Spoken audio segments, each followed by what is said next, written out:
Naturally, having stayed in Singapore for a few years, his kids and wife got accustomed to Singapore's lifestyle. His business is also slowly stabilizing, and this is when he decided to apply for permanent residency. So he applied once, he got rejected, no problem, he tried again. So he tried over and over again over the span of 12 years, and by the time he realized, he actually got rejected 7 times already.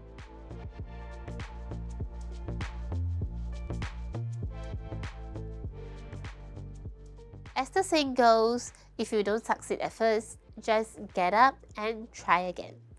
But it's easier being said than done. What if you have failed for 7 times over the past 12 years? And that's exactly what happened in today's real life story of a client's incredible journey before he gets his Singapore PR status. In this series, we give you the full behind-the-scenes stories of some of the most interesting Singapore immigration application profiles so that you can take inspiration and take heart from the journeys of kindred spirits who came before you. And this is Singapore Expat Stories. Here's the backstory of the client. So he came from India more than 12 years ago to start his own steel trading business, and he migrated to Singapore with his wife and 4 daughters. Naturally, having stayed in Singapore for a few years, his kids and wife got accustomed to Singapore's lifestyle. His business is also slowly stabilizing, and this is when he decided to apply for permanent residency. So he applied once, he got rejected, no problem, he tried again. So he tried over and over again over the span of 12 years, and by the time he realized, he actually got rejected 7 times already. So this is when a friend of his told him, "You cannot continue this any further, let me recommend you to an immigration consultant." And this is how he got to know about us. During his first consultation with us, he was actually still very skeptical despite being recommended. He was adamant that the reason of his PR rejections is because he didn't have a son. Generally, when we come across a case whereby the PR has been rejected several times, like more than 4 times, we know that something is fundamentally wrong. So we have to go into detail with the client on exactly what happened since the first application all the way to the present moment. Now on to the next point about you need to have a son in order to get your PR approved. This is definitely not true because we have seen and assisted so many families without sons in getting their PRs approved. Now back to this client who's been rejected 7 times. Of course, we did a very thorough consultation with him, asking him about what happened from end to end since his first application. And this is when we open up a can of worms. It turns out that it was his personal assistant, his PA, who has been the one filling in the application form for him over the past 7 times. Also, the PA was the one who assisted with compiling the documents. Naturally, the PA isn't an immigration professional, so she wouldn't be aware of fully understanding ICA's reviewing standards.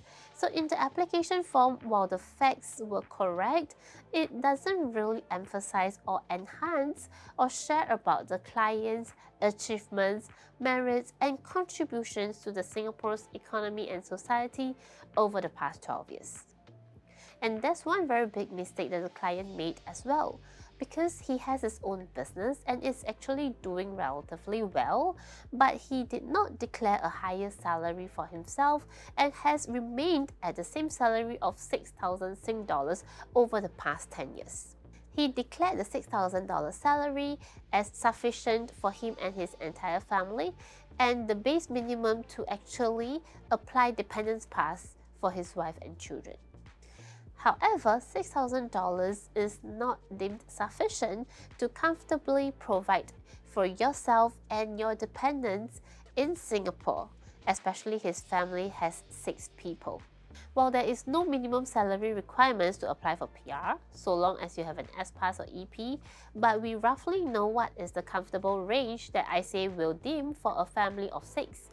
So after discussions with the client, we understood what is the amount he's comfortable with, and if it makes sense, we actually recommended him to increase his fixed monthly salary to $12,000 instead. So 12,000 is actually a much more comfortable amount to provide for him and his wife and 4 daughters. In this way, on paper, it actually makes a lot more sense to the immigration authorities that he can and have the financial capacity to provide for him and his family here in Singapore.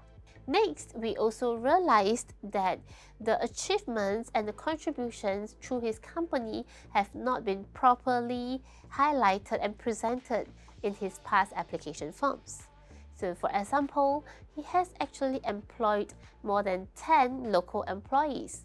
That means Singaporean or Singapore PR employees. But he failed to actually share this information with ICA.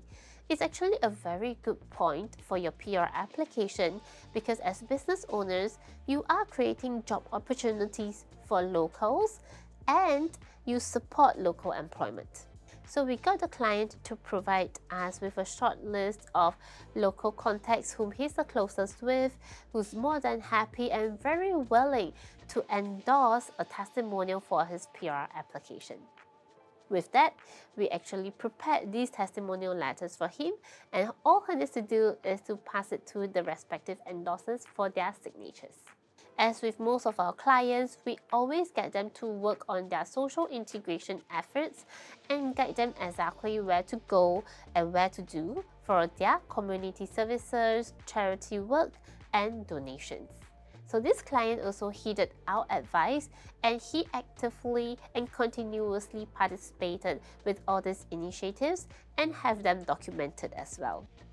Also, with his financial commitments, he needs to demonstrate and prove to the government that he is sincere and keen to settle down in Singapore for the long term with his family. So he actually got himself and his family full hospitalization coverage so that the government doesn't have to worry about them being a potential liability to Singapore by any chance, and also work on his savings and retirement plans here.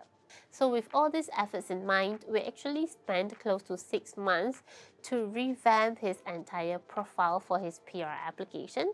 We submitted the application to ICA and there's no further complications. So after around 8 months, he finally received his in-principle approval letter for his family of 6 people. Honestly and understandably, having been rejected for 7 times over the past 12 years, the client didn't have high hopes of getting approved despite engaging a professional. So when he actually got his in-principle approval, he was so overjoyed and overwhelmed with emotions. He left us a splendid online review and recommended all his friends who need to apply for PR or citizenship to us. If you find yourself in a similar situation as today's story, my advice to you is number 1, don't give up. Number 2, don't be insane. And what do I mean by that? Einstein says, if you keep doing the same thing over and over again but expecting different outcomes, that's insanity. So my recommendation is, if you have already been rejected for your PR application several times on your own, do something different about it. Speak to a professional because there might be a fundamental mistake that you are making in your previous applications that you are not aware of. Speaking to a professional team like the immigration people will not only help you to identify and rectify these mistakes, but we will also help you to customize your profile to best present your strengths and achievements to the Singapore government so that you stand a much higher chance of success as compared to being rejected. Well, I hope you're inspired and stay tuned because we have a whole lot more stories coming up. Of course, the best way to ensure that you don't miss a single story is to like, share and subscribe if you haven't. And I'll see you in the next episode of Singapore Expat Stories.